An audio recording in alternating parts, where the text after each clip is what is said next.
Selamat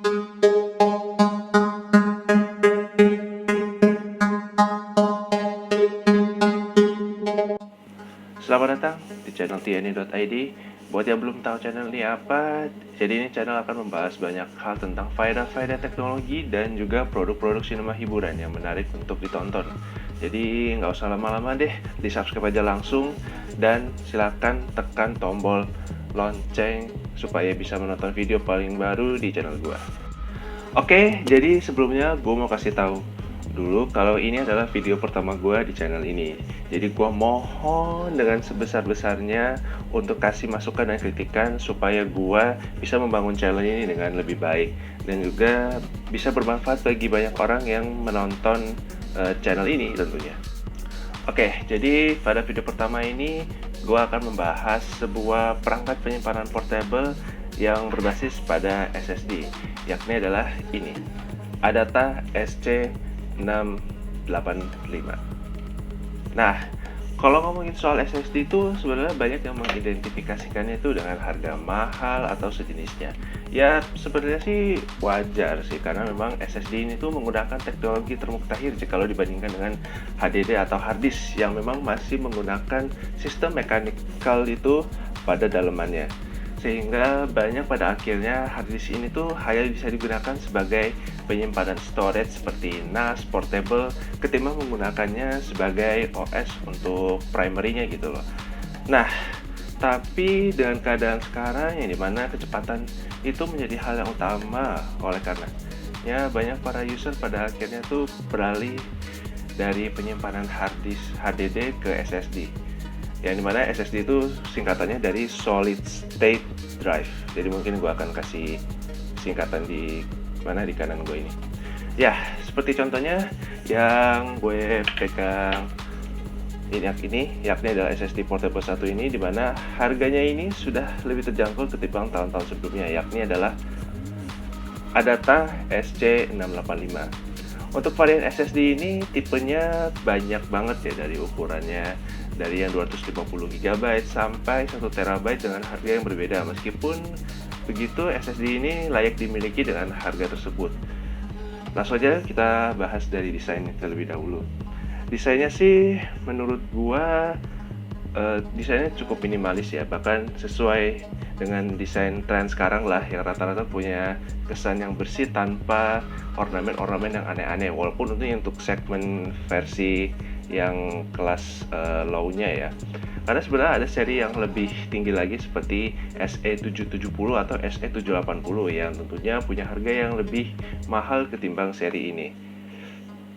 Yang sebenarnya ini hal yang bagus karena tipikal gua tuh orang yang sangat-sangat sederhana, bahkan desain seperti ini kayaknya lebih cocok di gua yang nggak terlalu aneh-aneh lah.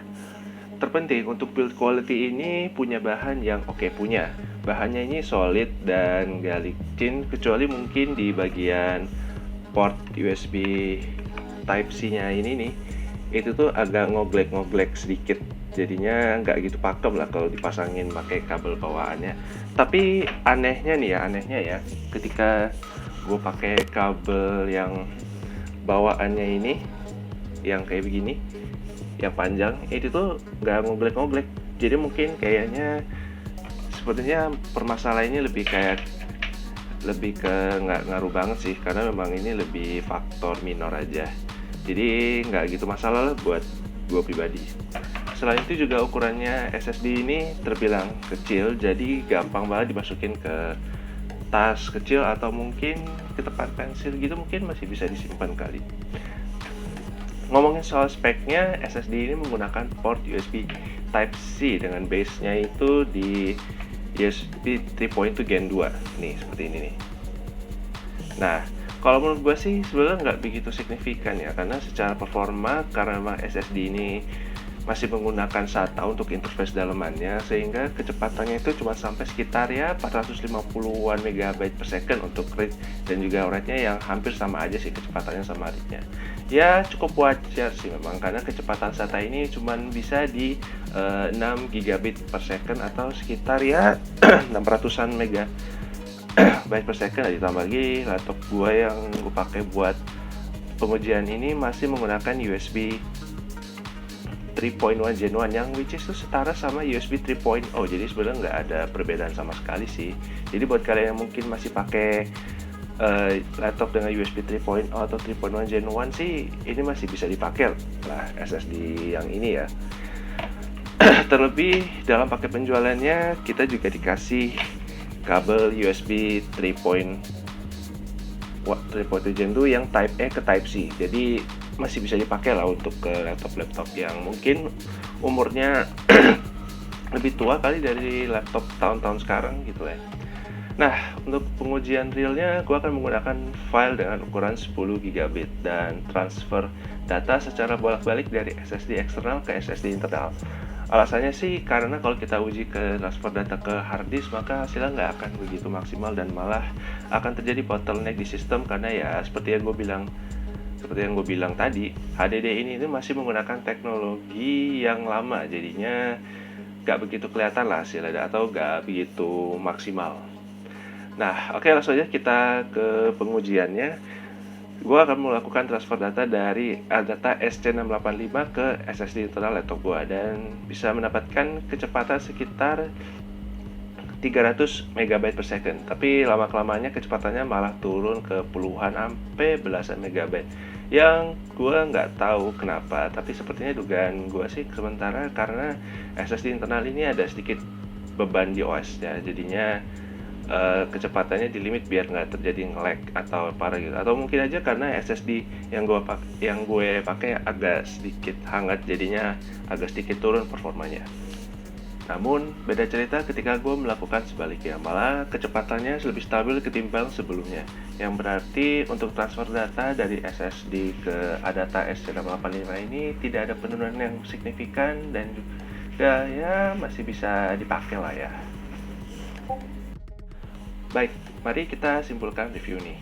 SSD ini tuh emang cocoknya buat siapa sih?